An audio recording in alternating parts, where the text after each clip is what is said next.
Friends, welcome to this edition of the Multimillionaire Forum. And we thought of doing a very different kind of a topic, nothing with data. In fact, of course, there's always going to be data to back up what we are saying, but very, very different. This is all about behavior, our psychology when it comes to making investments in equity and how we navigate these equity investments. That's basically what we are going to talk about. So that's where you see on your screen, we've labeled this thing, quite interesting. It says the romance of stocks, and it's literally like a romance, because a lot of times we make investments, we buy stocks. But then we have a very different perspective when it comes to navigating our investments in terms of buying, adding, subtracting, so on and so forth. So we'll talk about that. But before that, here's a standard disclaimer that we always play. Nothing here is about any sort of advice. There's no financial product which we're discussing. It's just purely educational and totally free of cost and meant for a general consumption of everyone's knowledge. So, the topic that we've chosen is all about what happens when you buy, what happens when you're holding, what happens when the prices go up and when you may want to sell or you decide not to sell. And it's almost like sort of an affair, like a love affair that you have. And that affair goes on lifelong. And this is also an observation of what I have seen in terms of our own human behavior over the last so many years. How we operate with stocks, how we work with stocks, what we feel about them, and how we react and how we act, and so on. So that's all that we're going to discuss in this entire next episode. Let's take it all step by step. So let's move. So, there is something deep and innate that happens. When we are buying stocks, there is a sort of ownership. There is something that I own. Just the way maybe I own this mobile phone, or maybe the way I own this watch, or maybe the way I own this computer that I'm speaking through. We have that sense of ownership, and we feel this is buying when we are buying that stock. Uh, for for everyone's understanding, what is a stock really? I mean, I'm sure everyone knows about it, but even if somebody didn't know, you are buying participation or you are making a partnership with a company. A company is already in existence. You are buying one share or 100 shares or 1,000 shares of that company. So you are a part owner or part partner, whichever way you like, of that company. And whatever is the ultimate sales and profits of that company, being a partner, you will also enjoy the profitability of that company, the growth in the share price, the dividend that you're going to get, so on and so forth. So that's, in a very simplistic sense, what it means to own a stock. But moving beyond that, there are two ways in which we invest in the equity markets, right? One is we buy stocks, and the other is we buy mutual funds. So we give our money to a mutual fund manager who will in turn pool in all our money, all the investors' money together, and then they will buy stocks from that. But we don't have that sense of ownership when we have those mutual fund units. Even if we see a statement, even if it's in a demat account or if it's in a physical form, we don't have that connection. But when you have bought a stock, company X, Y, or Z, you feel that you own it. It's there in your demat account. It feels like, it feels real. It feels tangible. It feels like a property. And which is why, we tend to get attached to it. Now, whether it makes sense or not, how emotional we get about it is all that we are going to discuss here. So, prima facie, it's the thrill of ownership, which we spoke about.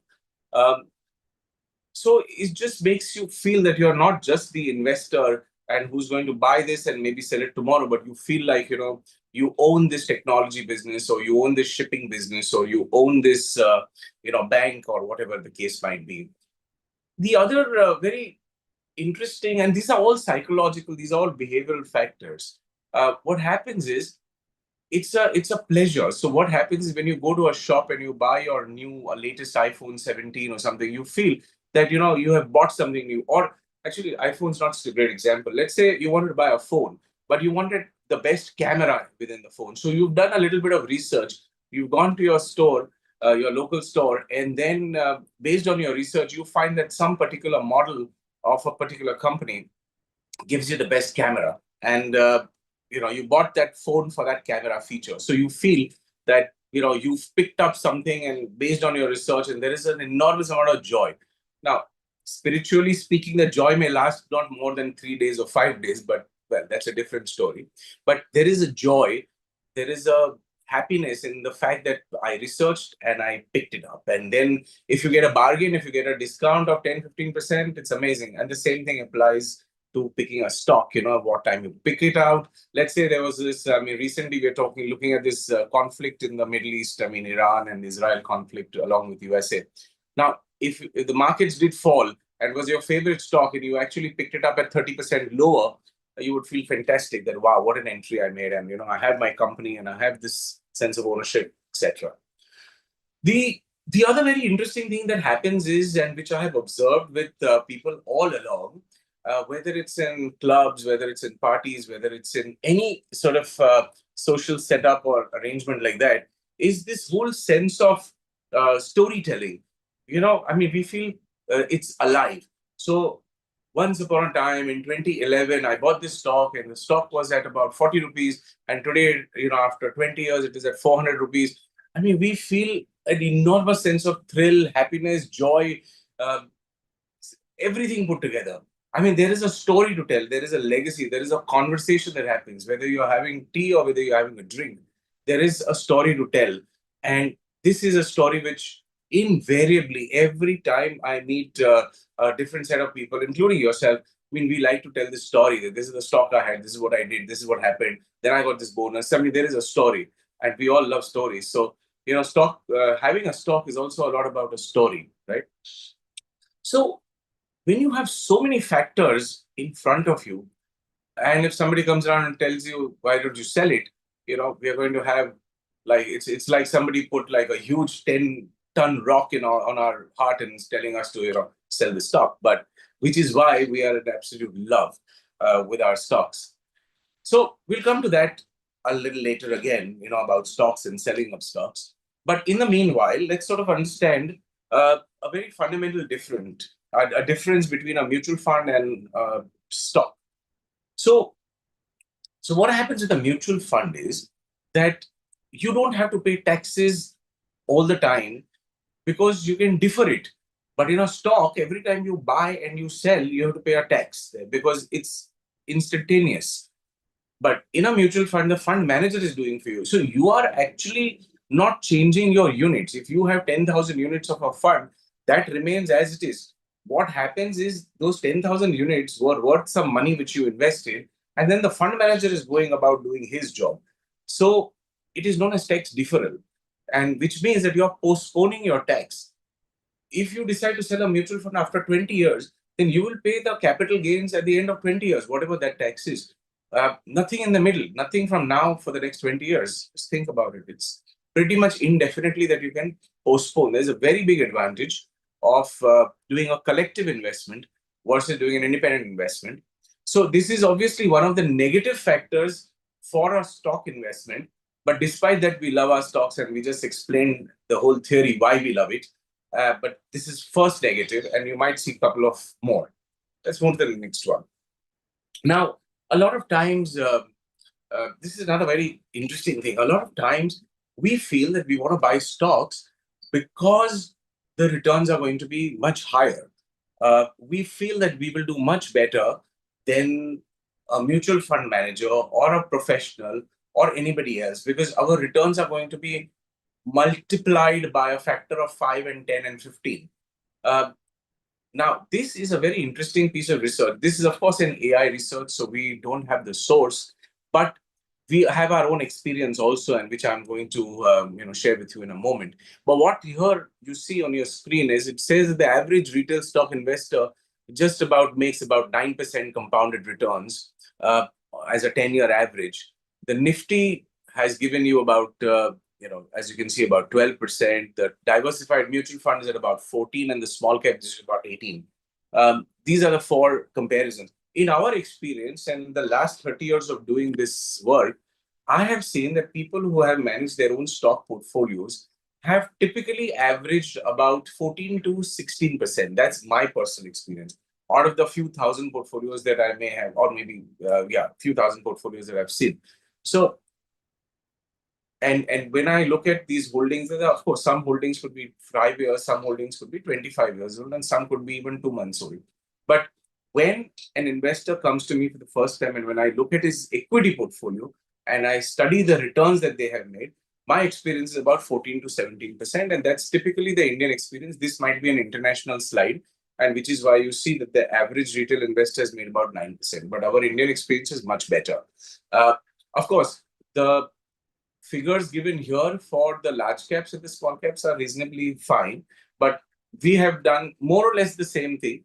Uh, and there is a case, obviously, why professionals therefore play a role. And, because you have only done, as a DIY portfolio manager, you've done about 14%. So there is a very strong case why a professional can come and, double that number, or at least increase that number by at least 50, 60%. Now, this is the heart of it. Okay, this is very, very interesting. Now, okay, first, let me just tell you what we have done. Okay, so we first established, and for the ones who just joined recently, we first established why are we so deeply and madly in love with our stocks? Because there's a sense of ownership, there's a joy of picking up a stock, there's a story to tell, and there are all psychological and non-financial factors why we like to have stocks. Then we went on to explain that, okay, by doing this, are you actually better off? Are you making better returns than the fund manager? The answer is obviously not true. Or and in the Indian sense, we are more or less like the fund manager, just about. So then, why have the hassle of doing it? Let the fund manager do it. So then we spoke about some statistics. We said, let's find out, actually speaking, that the most favorite companies of most people in most portfolios that we have seen are all the same. So everybody holds the same bank, the same technology company. I mean, let's say, for example, if you take technology company, and this being an educational session, I cannot take any names, but you know which two, three, four technology companies are the leaders in India. You know which two, three, four banks are the leaders in the banking sector.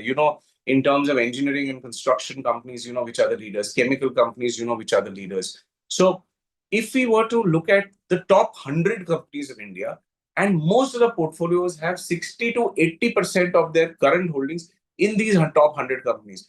Why? Because A, there is not so much of skill and knowledge and information that an investor has to research the companies, let's say, who are, say, in the range of maybe 251 to 500 or 800 in terms of, the market companies. And so not the top 200 or 300, but the ones, the 500 after that. So we may not have so much of knowledge to do that. So most investors tend to stick to the top 100.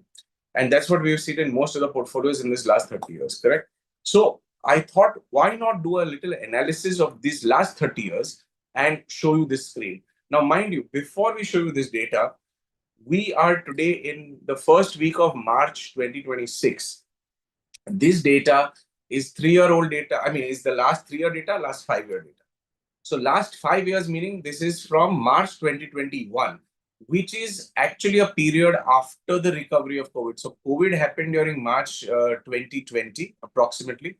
The markets went down and there was a rebound. So it is not to say that we were in the worst time 5 years back or 3 years back. We were at a reasonable time where the market had recovered. So it's a fair comparison. And when you do this fair comparison, now let's bring the slide back up and you will be able to appreciate this little data that we've put together.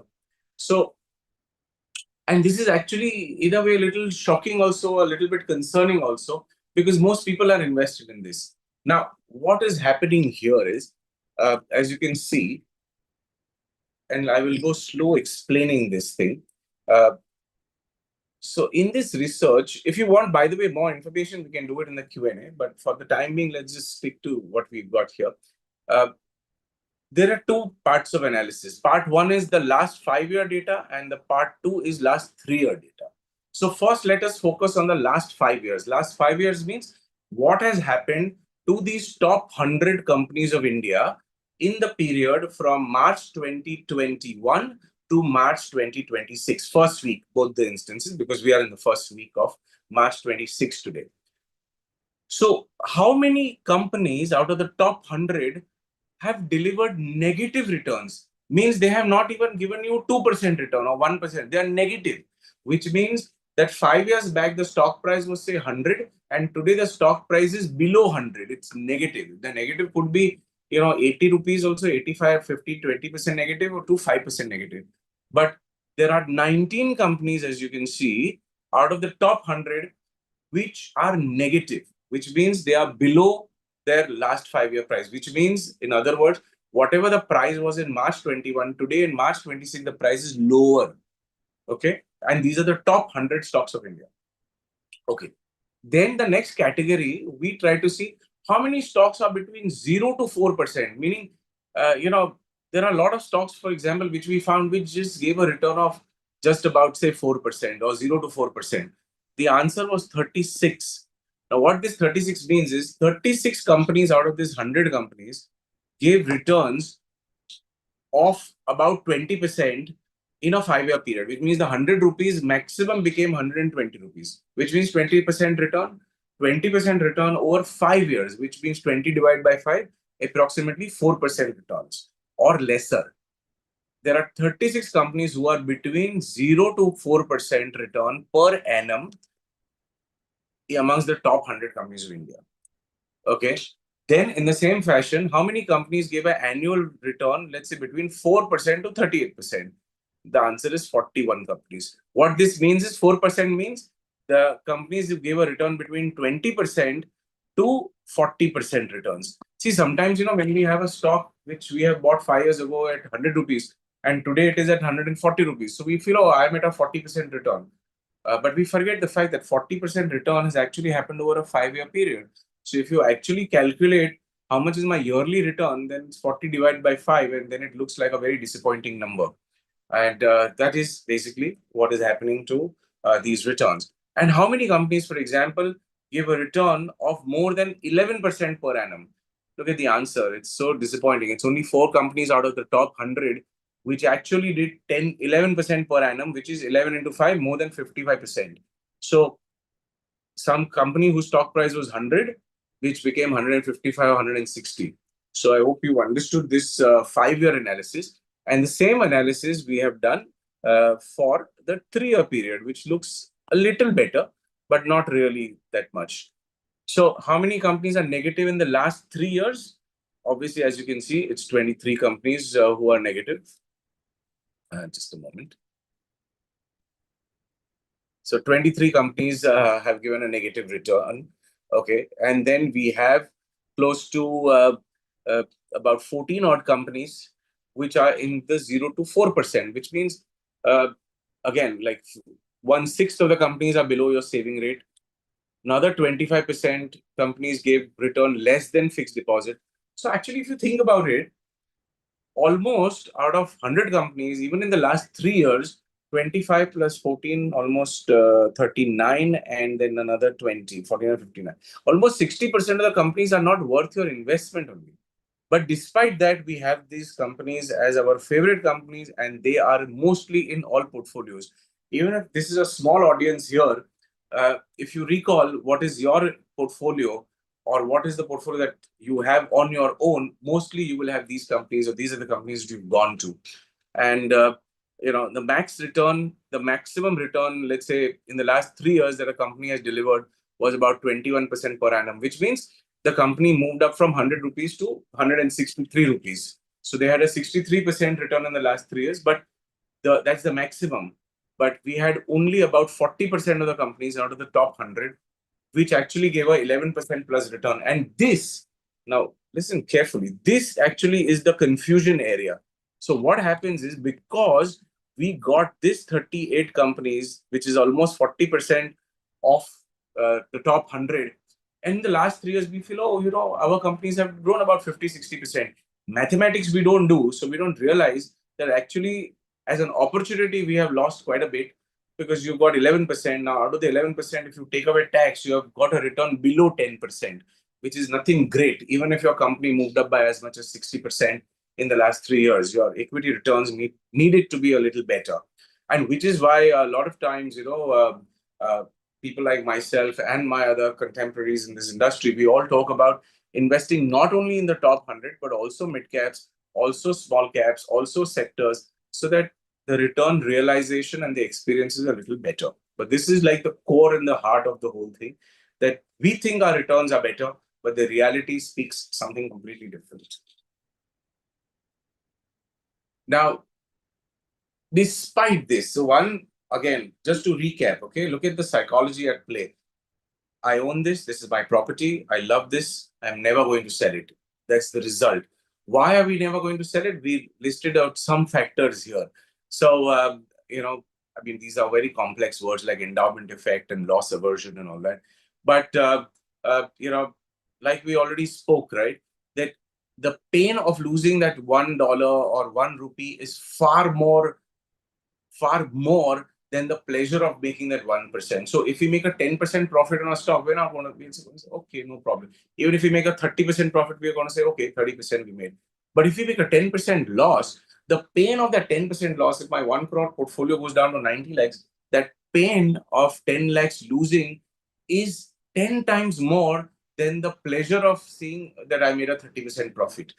So why this is also pertinent at this time is because we are almost about 21 months now since the Indian market has been sideways, and we have the portfolios that started in the last 21 months obviously have not made like handsome returns. But the portfolios that started before that are still sitting very pretty. So if the returns on an annual basis was say 23-24%, today the return has come down to about 16-17%, but we are still sitting very pretty and handsome. But that's not for the case for all the portfolios that were started in the last 20-21 months.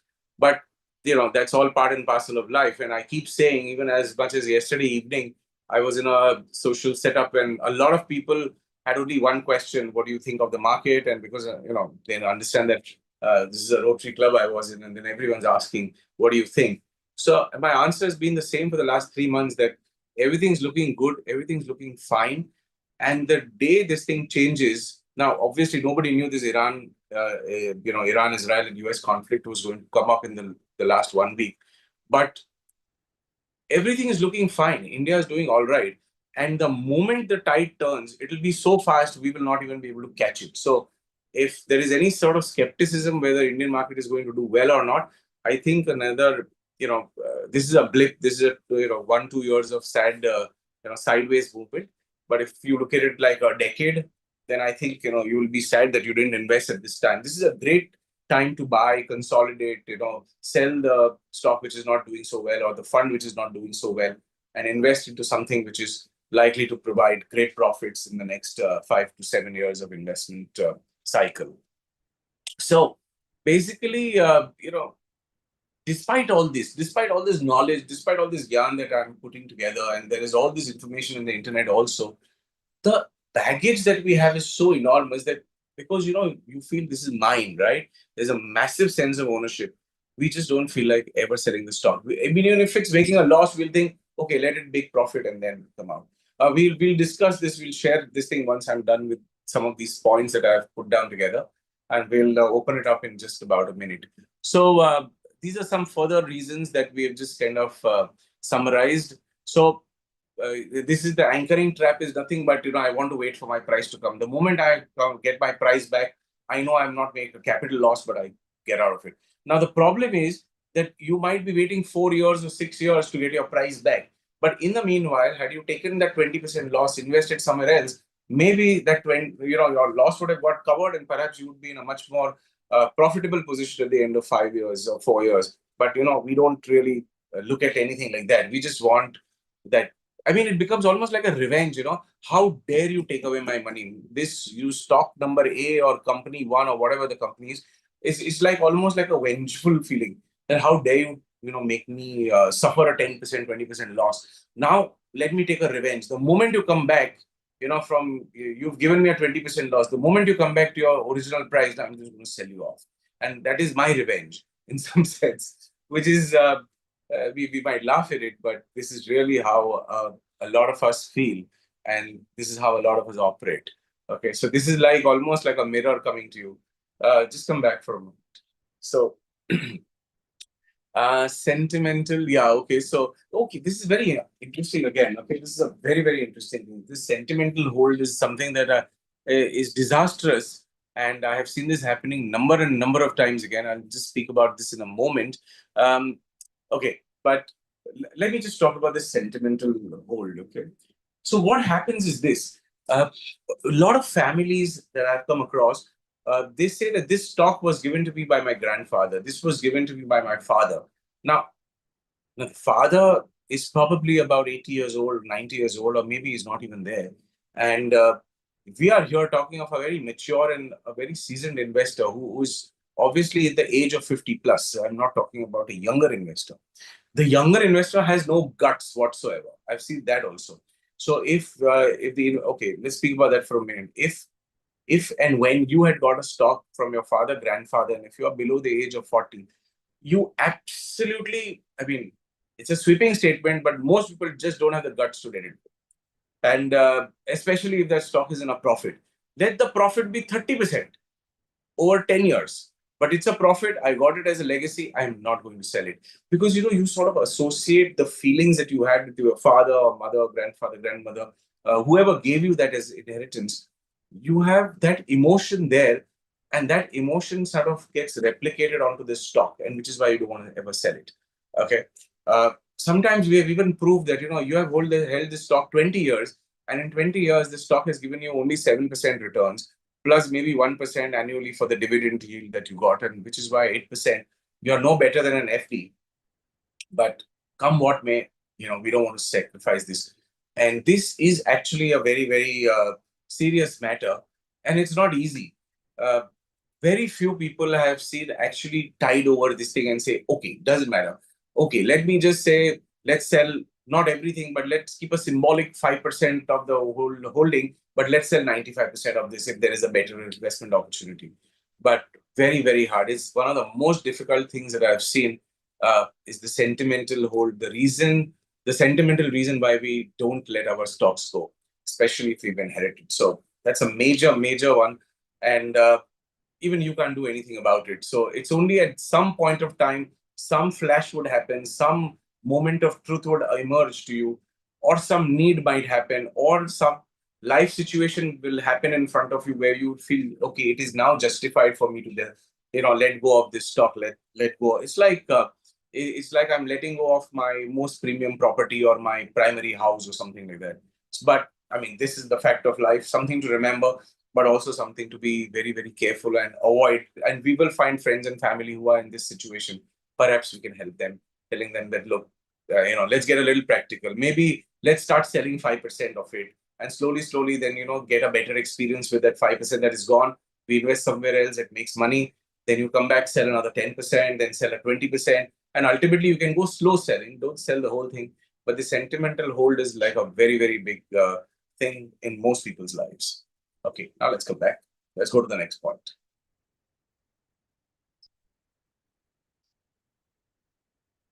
Hmm.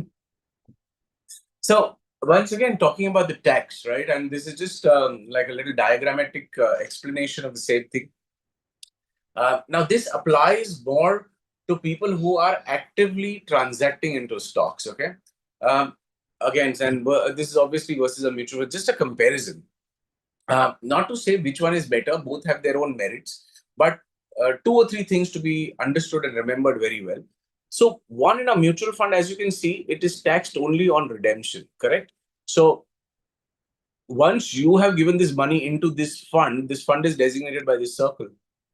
There is no tax on internal transactions, and it says trades, but whatever the fund manager is doing here, there's no tax on that.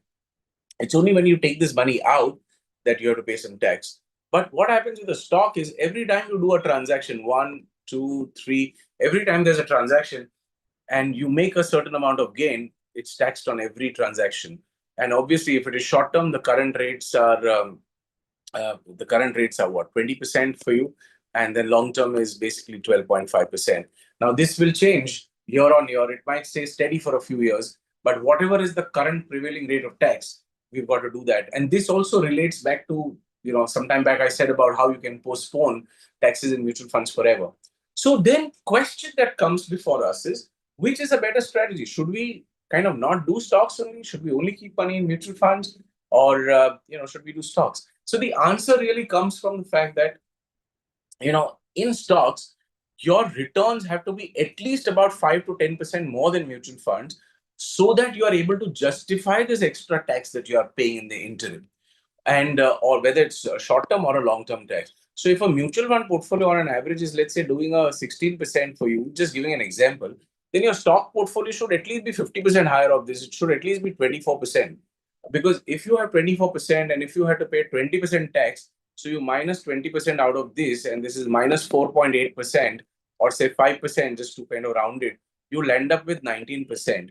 So your returns here at 19% post tax is then better than your mutual fund return, because here, obviously, if you sell it at a long term and the tax, for example, is say 2% here, 12.5, I'm just rounding it off, and it's at 14%. So versus a 14%, if you get a 19%, and you're better off. And that's the only way you can justify having a stock portfolio. But if you're not able to create that, then you don't have a choice. But then I would say stick to mutual funds. But hey, there's a caveat in this whole thing also. Stocks can be more volatile. Stocks can actually give you far superior returns, not only 24%, it can even give you 50% returns. Even that's possible. We've also seen that in so many years that stocks can do some fantastic kind of returns.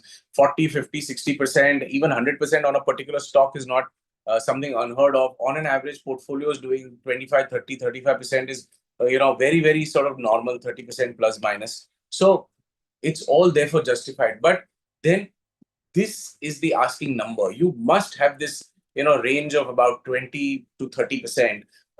20 to 30%, or say 22 to 30% is a good number to have in at the back of your mind, that your portfolio has to grow at this if you're going to do stocks, because there is tax to be paid all the time. If there's no tax to be paid, then it's even better. But I don't think we'll ever see a scenario like that. So that's something to understand about taxes, and what the return on portfolio should be for you to accommodate the taxes. Okay, let's move forward and let's see what we have next. Do we have any other points? Next, please. Okay. This just by the way, I mean, again, for the ones who don't know, mutual fund has a whole team working for you, but and stocks you are by yourself because you're doing it yourself. But whereas a mutual fund obviously again has like a professional team, they do the research, they do the risk management, this whole wide variety of products. And then between the mutual fund and yourself as the investor, you also have someone like us who's the intermediary or the broker distributor who can help you in selecting funds. So there is obviously a double sort of a benefit that you have. Same applies for stocks also. Again, this is not a comparison between which and which, but for brevity and for putting the whole picture together, it was just important to say that if you are doing a stock portfolio DIY, you're by yourself, versus if you are employing a portfolio manager, then again you have a team. If you're putting it into a mutual fund, again you have a great team working for you. So stress-free completely by design. There's no monitoring. There's automatic rebalancing. These are all basic advantages, right? Whether it's a mutual fund or whether it's a PMS, everything is done by the intermediary broker. Of course, with your consent. It doesn't happen without your consent, but it's just nice to know that there are designs which are stress-free and hassle-free, versus you having to A, have the hassle of doing it yourself, B, have that whole emotional roller coaster ride with holding stocks, and the third is a taxation that is involved with the holding stocks and transacting in stocks. To conclude this entire talk, I will share with you what my personal experience is and what I personally like to do.